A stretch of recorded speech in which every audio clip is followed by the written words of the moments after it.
Halo mga kasingkor. Ngayon pala ang birthday ng aming leader na si Sir Dante. Kaya nagpakain. Nag-iwan. Sagiti ka ng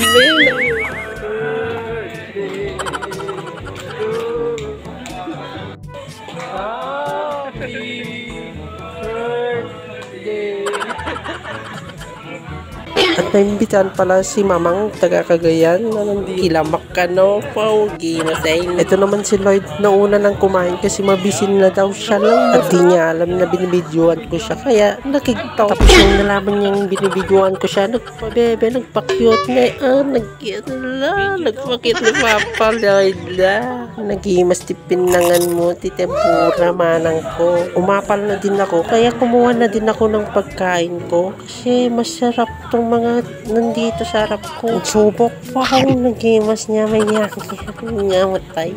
Tapos nandito si Roel pala, yan yung kasama ko dito sa PM. At ito yung birthday boy, si Sir Dante. Nagdagdag ng pusit kasi naubos na namin yung pusit dito sa amin. Ang bilis kasi kumain nitong mga kasama ko. Este kami palang lahat.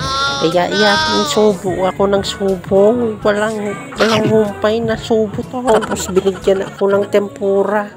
Kaya kakainin natin yan. Wala tayong ititira kahit isa, kahit tinikman yan. At kumakain na din si Mamang. Binidyoan ko siya. Pero nakita niya ako. Nagulat. Nagsaudon sa Mamang din na katabi niya. Nagapot ng iwat. Kasi ayaw niyo mabidyuhan. Tapos binigyan ako ng extra rice. Pero ayaw ko na. Busog na din talaga ako. Pero ito, ayaw niyang magpatalo dun sa barbecue. Nakpainigkan manang ko. Laitan. Namat na nakimimot ka. Kinan mo maamin na kita barbecue. Nginit kayo. Anang ibo sa mamin na kita barbecue.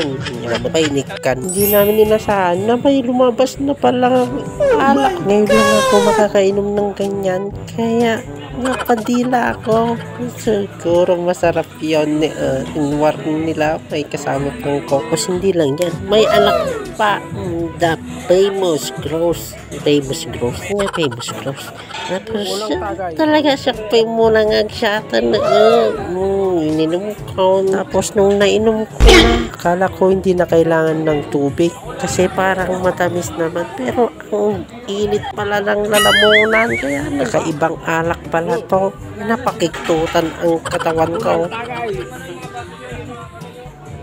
Tanggero namin pala si Edmundo, yan, ang inuwani din ng taga Pangasinan. Tapos intended namin kay Ruil, bigyan ng jacket yan. Kaya daw magbibigay ng jacket yan, kaya inom muna bago magbigay. Tapos yung mga iba umuwi na.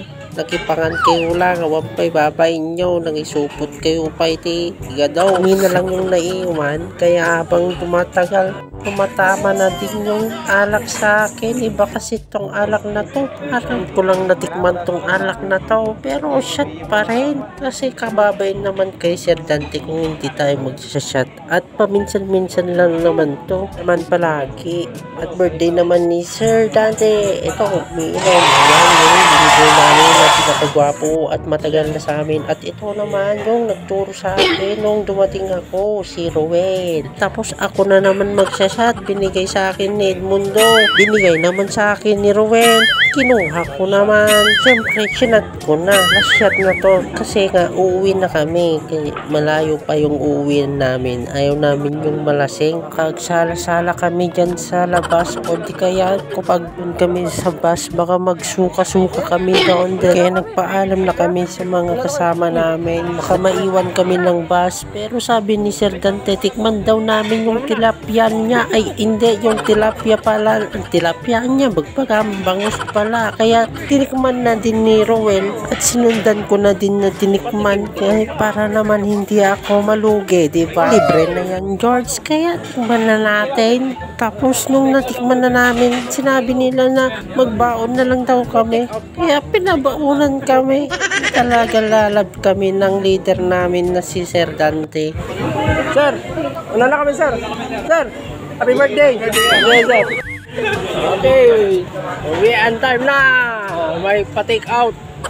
Kaya yan, nagpupulutan na lang kami habang naglalakad. Kaya babay na at ako'y lasing na.